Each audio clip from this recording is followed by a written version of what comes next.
Menyikapi pertanyaan teman saya yang beberapa kali tanya kepada saya kabar di Malaysia, apakah boleh kerja, sholat Jumat dan lain-lain. Saya sering ditanya teman-teman yang ada di Indonesia. Ini jadi 5 tadi yang saya ulas. Yang pertama adalah kesehatan, kita terhindar dari COVID-19.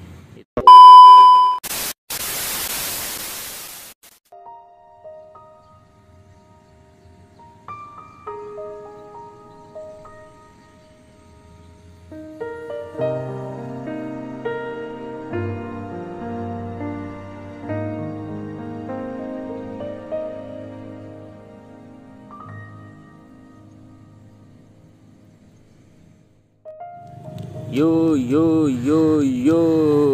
kembali lagi Komandan. Selamat pagi, selamat aktivitas di awal pekan kali ini.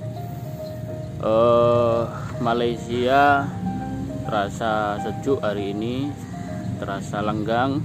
Soalnya hari ini tanggal merah, hari libur, hari Agung. Nggak tahu hari Agung itu hari apa, saya belum mendalami, soalnya saya di sini juga masih baru. Itu terima kasih sudah nongkrong di channel kali ini. Saat ini pagi ini saya ingin membahas sebuah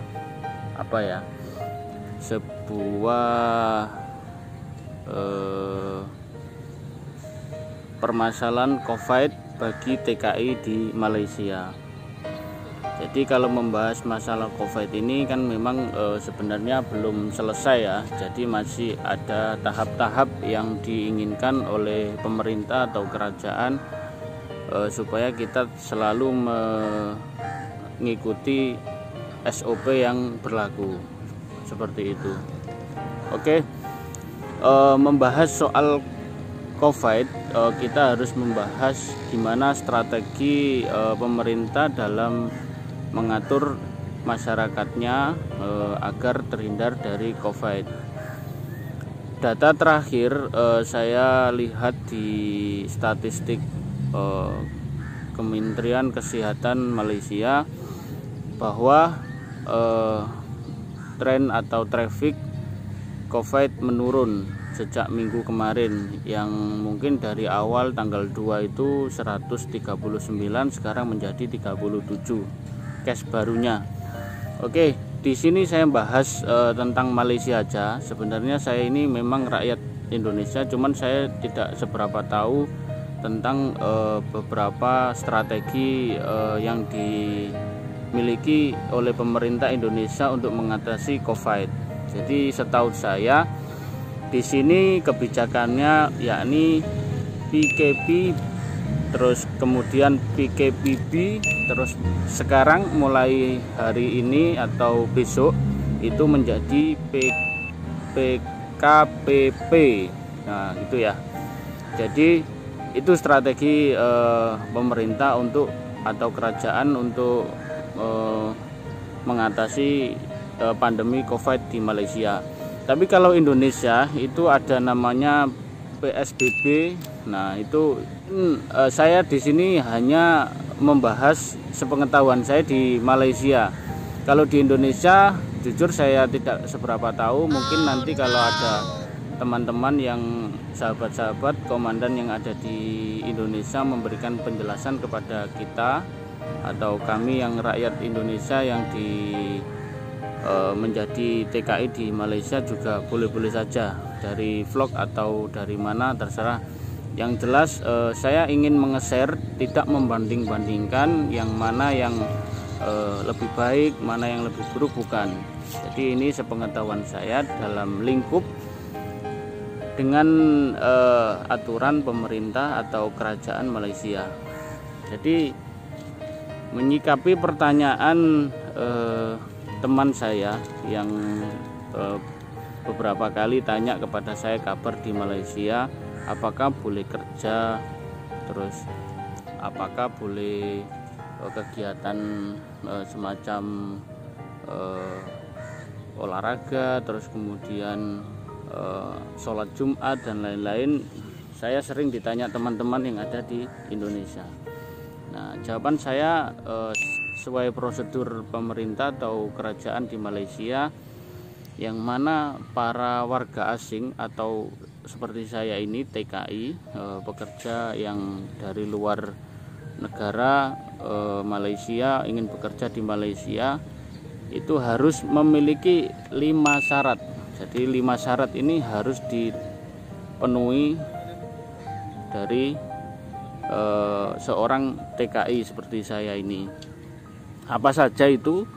Yang jelas, yang belum subscribe silahkan tekan tombol subscribe dulu, dan saya akan membahas satu persatu SOP atau 5 syarat yang harus dimiliki oleh TKI semasa COVID-19 dalam masa pandemi corona ini.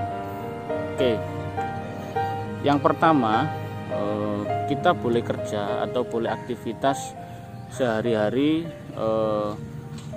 asal yang pertama adalah kita harus sehat dari jasmani.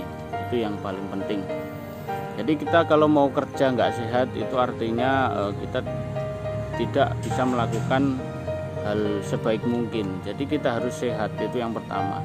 Nah, sehat ini termasuk dari COVID-19. Nah, bagaimana pemerintah melakukan atau kerajaan melakukan prosedur kalau memang warga TKI atau warga asing yang di Malaysia ini mau bekerja tapi harus sehat. Nah, ini nggak murah. Jadi saya sendiri harus mengeluarkan, kalau uang rupiah itu kisaran uang 1.250.000. Untuk apa? Nah, ini saya bawa datanya. Di sini saya tunjukkan juga biar semuanya tahu. Ini adalah surat dari medical. Jadi dari sebuah klinik yang ada di Malaysia yang ditunjuk oleh kerajaan untuk memeriksa warga asing yang tidak terkena COVID-19. Nah, ini sebuah klinik. Jadi banyak klinik-klinik yang ditunjuk, seperti ya ini salah satunya adalah saya klinik Selva Group yang ada di daerah Puchong. Nah, saya periksa ini itu harus mengeluarkan biaya kisaran 1.250.000 atau setara kalau sini adalah 350 ringgit. Nah, biaya ini biasanya beda-beda, ada yang mungkin hanya 300, tergantung biasanya majikan yang mengirim kita ke klinik. Jadi sebelum periksa ini biasanya ada yang mandiri berangkat sendiri, ada yang ikut majikan. Nah, kebetulan saya ikut majikan, jadi saya periksanya kisaran habis 350 ringgit. Nah, itu oke. Nah, dari periksa ini itu apa aja yang dilakukan? Yang pertama, di sini ada gambar seperti ini. Nah, ini adalah foto di mana kita sudah divaksin dan diperiksa oleh pihak klinik. Dimasukkan sebuah kayak model apa ya, katembat atau apa itu, dimasukkan ke dalam, terus kemudian diperiksa juga tenggorokan dan lain-lain, suhu badan dan lain-lain, itu yang dilakukan. Nah, dari catatan ini ada beberapa info dari teman-teman saya dari yang melakukan pemeriksaan ini. Itu bukan banyak ya, ada beberapa penipuan yang dilakukan oleh pungutan liar yang tidak resmi dari pemerintah. Salah satu sahabat saya itu ada yang seperti ini. Dia itu diadakan pemeriksaan tapi bukan ke klinik tapi di bangunan. Jadi diadakan bersama-sama massal, kemudian diperiksa. Setelah itu nggak ada hasil atau surat yang dikeluarkan oleh pihak klinik. Nah, seperti ini nggak ada. Jadi hanya abal-abal, hanya diperiksa, setelah itu langsung tidak ada kabar gitu aja. Nah, ini harus diantisipasi oleh TKI atau teman-teman, sahabat-sahabat, komandan-komandan yang sudah ada di sini. Itu yang paling penting. Nah, yang kedua apa? Nah, yang kedua ini di lembaran kedua ini ada surat edaran dari kerajaan. Surat edaran ini dari kerajaan bahwa mengesahkan mengesahkan sebuah syarikat atau sebuah perusahaan boleh beroperasional dalam masa PKPB. Nah, PKPB itu adalah pergerakan kawalan perintah pergerakan kawalan bersyarat. Jadi salah satu syaratnya itu adalah SOP ini. Nah, ini adalah prosedur yang mungkin sudah diriset atau diteliti oleh kerajaan bahwa perusahaan ini memang layak untuk melaksanakan operasional kerja, namun tidak mengganggu tentang penyebaran COVID-19. Nah, seperti saya kerja di sini itu kerja di proyek yang mana proyek itu sudah mau finishing, kemudian bisa dikerjakan dengan cara sesuai standar SOP COVID-19. Itu yang kedua. Terus yang ketiga itu apa? Nah, seperti seperti yang syarat-syarat yang sebelum kita masuk ke Malaysia, yakni syarat mutlak kita harus punya namanya paspor. Nah, paspor ini adalah pegangan wajib, buku saku yang kemana-mana harus kita bawa. Makanya biasanya saya bawa tas terus. Nah, ini isinya salah satunya adalah paspor. Nah, di balik paspor ini juga ada yang namanya permit. Nah, permit ini adalah harus kita miliki juga. Karena kalau permit ini nggak kita miliki, artinya apa? Kita sebagai warga asing yang ilegal, yang tidak punya visa kerja, yang menetap di sini selama bertahun-tahun, namun kita tidak bisa menunjukkan kewajiban kita kepada rakyat kepada pemerintah atau kerajaan Malaysia bahwa kita resmi sebagai TKI atau TKA dari negara lain. Itu ini yang ketiga. Nah, yang keempat apa? Yang keempat adalah SOP yang selalu diberikan atau diutarakan kepada pemerintah, kepada kita, yakni yang pertama adalah tetap pakai masker. Nah, seperti saya ini kemana-mana harus pakai masker. Jadi kalau memang sudah keadaan sendiri boleh Anda lepas, kemudian kalau mau berkumpul atau istilahnya mau bertemu dengan orang harus Anda pakai lagi, gitu ya. Itu yang kedua. Dari yang syarat yang keempat adalah tetap social distancing, jaga jarak. Itu kita harus jaga jarak dari orang lain. Ketiga, yakni sering cuci tangan, jaga kebersihan. Nah, itu. Nah, yang keempat adalah kita harus mawas diri terhadap lingkungan, tidak boleh bergerombol dan lain-lain seperti itu. Oke. Nah, yang kelima dari syarat yang mutlak tadi, ini sebenarnya kalau warga masyarakat Malaysia nggak seberapa penting, tapi kalau dari warga TKA atau seperti saya TKI ini sangat penting. Yang kelima adalah bekal untuk makan di kerjaan. Ini yang kelima. Nah, ini untuk antisipasi kalau memang kita mau jaga diri, kesehatan kita harus bawa bekal. Jadi waktu istirahat kita bisa makan, bisa mengisi energi, bisa menambah energi kita lagi. Nah, ini memang sudah khas. Jadi saya dulu kerja di Indonesia jarang yang namanya bawa bekal, atau istilahnya orang Indonesia itu bontotan, kalau orang Jawa bontotan ya.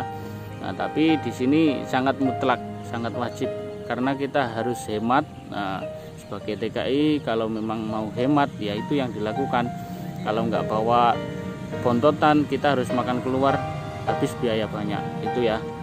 Kalau warga Malaysia biasanya ya mungkin ya GrabFood, nah udah makan Panda, nah, aplikasi seperti itu yang dimanfaatkan oleh warga Malaysia. Oke, dari saya cukup ini, jadi 5 tadi yang saya ulas. Yang pertama adalah kesehatan, kita terhindar dari COVID-19, itu yang pertama. Yang kedua adalah kita harus punya surat dari kerajaan bahwa perusahaan itu layak untuk beroperasional. Yang ketiga adalah tetap kita harus punya dokumen resmi sebagai TKA. Yang keempat adalah melakukan SOP yang dilakukan oleh masyarakat awam sini dengan sesuai prosedur pemerintah.